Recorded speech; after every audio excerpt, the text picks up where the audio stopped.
made a wrong stop. I thought I knew where I was going, but just back on the road for a couple minutes. I'm gonna find a better place to park. I could have parked where I was at, but I kind of want to organize my gear a little bit before I drop in.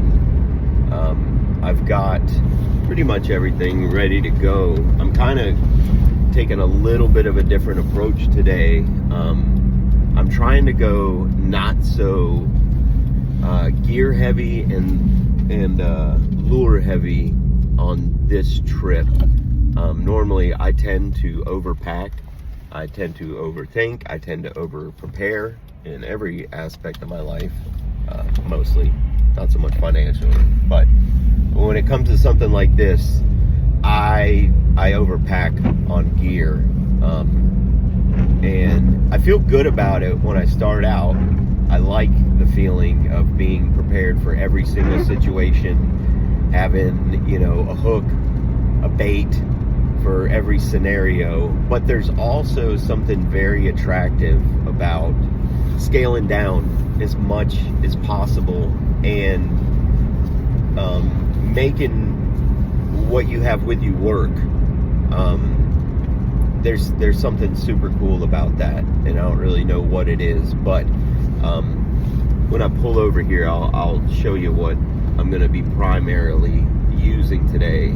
I'm passing that same bridge right now. Last time I was here, there was a great right-of-way that led me right down to the spot where I want to be, and I can't seem to find it now. But I'm gonna jump out of the car real quick, and I will be right back.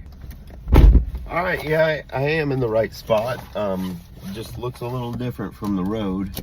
Funny how you can take in your surroundings on foot, and then when you take in those same surroundings in a passing car, it all just seems to change. But I'm in the right spot. I actually think I found a better spot to drop in under this bridge. The creek is so much higher than the last time I was here. We did get some pretty heavy rain in the past couple days, but not enough rain to justify how high the water level looks right now. I don't even know if I'll be able to fish here. I mean, if I had a kayak right now, I'd be tickled pink, but I might have to find a new spot.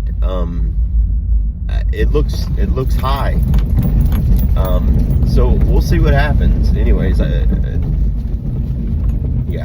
we'll see what happens. But here's let me show you some of the gear that I'm working with today. I got this new bag. It's a fly fishing bag, but I'm not a fly fisherman yet. I know that's fake and gay as far as a lot of people are concerned, but this bag is nice, man, and it matches it coordinates better, and to be honest, I like that kind of stuff. But let's see here, what do I want to show you? Actually, I'm just going to show you this one because I really want to get out there. This new starter pack is from a YouTube channel that my older brother, he's one of the more, he fishes a lot too. He turns me on to a lot of the stuff I get into. The ultralight game, he kind of discovered it first and got into it. I kind of been following behind him, but he turned me on to this channel on YouTube called iFishing. It's I_fishing, all lowercase, if you guys want to check him out. This guy is incredibly intelligent, incredibly detailed with his breakdowns of rods, reels, baits, jigs. He makes his own jigs. He's got a small little outfit. He's European. I don't know where he's from, but very thick accent. He kind of sounds like Gru from Despicable Me. But he, this guy, his stuff is amazing, and the attention to detail he puts into everything he does is unprecedented as far as what I've found online. People breaking down gear, technique, anything.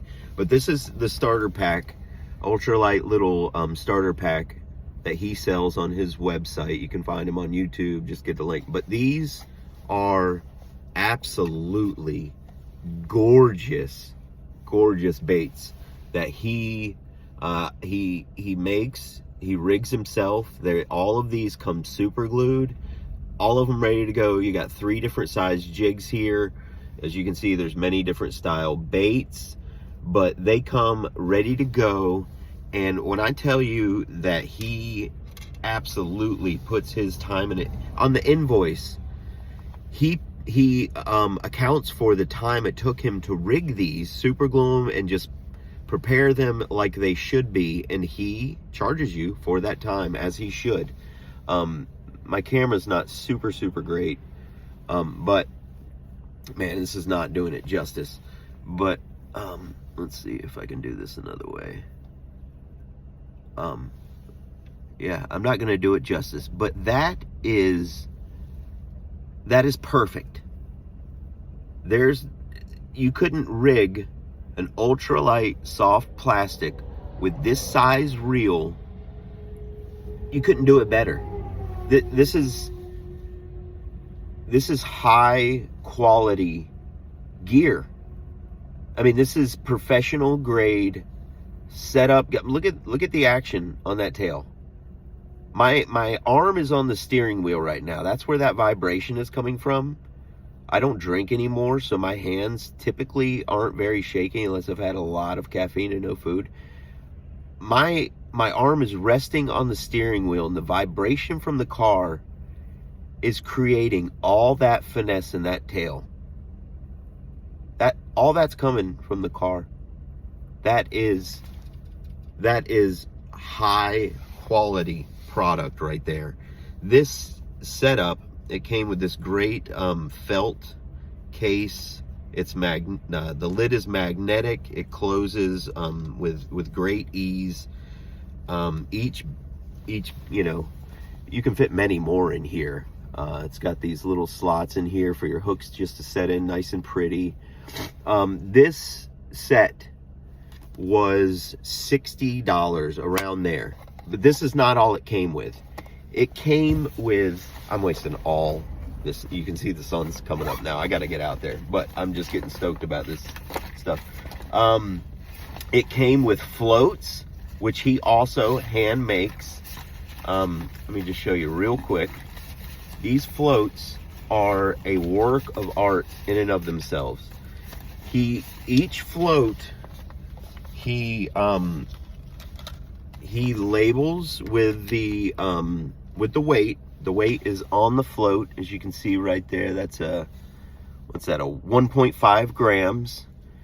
And so each float is designed to pair up with each of his baits. You match the weight that's indicated on the indicator, and you match it up with the bait that weighs, the same weight. So this is extremely thoughtful, extremely intentional.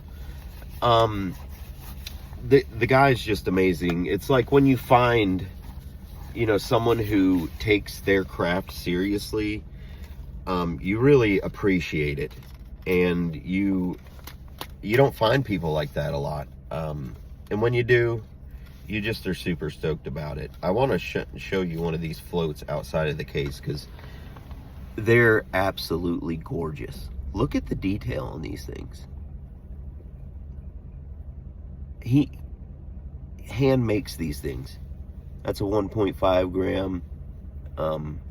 They're just absolutely gorgeous. There's many different, well, not many, but there's a couple different ways to use each of them, whether you want it to float, stay suspended on top of the water, or you want it to, or if you want it fixed, if you want it fixed, or if you want it to, stay free on your line so it has more play with the bait that you're using.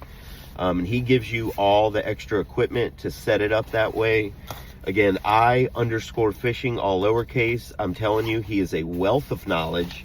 It's like when you find, Shakespeare or something like that. When you find a master of their game, you couldn't pay for it. And it's all free information. But anyways, enough yapping. I'm gonna get out there, and I'll let you guys know how it goes.